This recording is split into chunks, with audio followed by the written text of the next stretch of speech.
حولان حول دی حول دا عربی دا جبی لفظ دی کال تاوی او حولان دا دا کال تیریدو او دا کال مکمل کی دو تاوی دا یو مسلمان ملک تا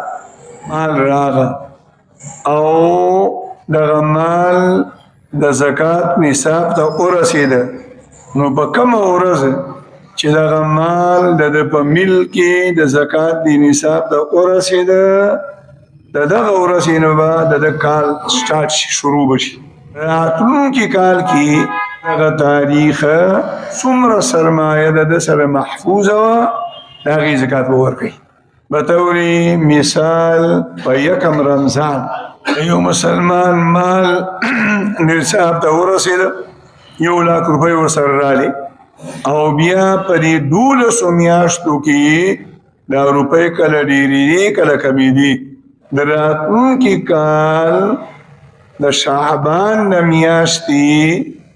په اخرنۍ ورځ چې د سره څومره سرمایه وه د هغې زکات به ورکوي دغه معنا ده د حولان حول که چېرته د کال په دې منځ کې مال کمېدو نو د دې کمېدو لره اعتبار نشتا البته که داسې حالات راغلل چې هغه مال ټول په ټوله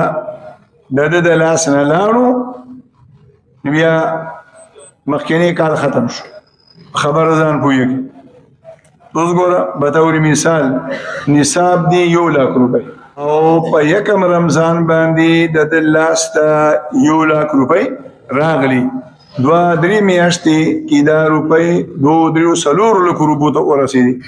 او په 5مه میاشت دا روپۍ دا د 1,00,000 نه هم راکمې شوې 3 میاشتې پس په 8مه میاشت باندې بیا یې ګټه وکړه او دا روپۍ زیاتې شوې نو کال به هم هغه د یکم رمضان نه معتبري که داسې تاوان راغه چې دا نصاب مکمل ختم شو په یکم رمضان باندې 1,00,000 نصاب و 3 میاشتې بس 10,000 شوې 6 میاشتې بس 20,000 شوې او په 9مه میاشت باندې داسې حادثه راغله چې دا ټول مال لاړو هېڅ ونه شو پاتې او دا سړی دا مسلمان بیا کار شروع کړ چې بیا کار شروع کړ بیا پیسې لاسته رالي نو دا مکمل مال د ختمېدو نه وروسته چې کوم مال راځي د هغې کال به بیا هم د هغه وخت نه معتبري د کوم وخت چې دوباره بیا پیسې رالي هغه مخکینی نه به حساب نو اول اسلام دی دویم بلوغ دی درېیم عقل دی او څلورم حولانې حول دی کال پوره کېدل دی دا کال په هره پیسه په هره روپۍ پوره کېدل نه دي شرطه بلکې اوس مې درته ووي چې په یکم رمضان نصاب پوره شه نو د راتلونکي 10 تاریخ د شعبانه پورې څومره روپۍ به دې منځ کې راتلي دا به ټولې داسې شمارل کېږي لکه د یکم رمضان نو په بعضې روپو به 2 میاشتې پوره شي په بعضو به 3 پوره شي حتی کې فقها تر دې پورې لیکي چې په 29 شعبان په 28 شعبان ستا سره 10,000 روپۍ دي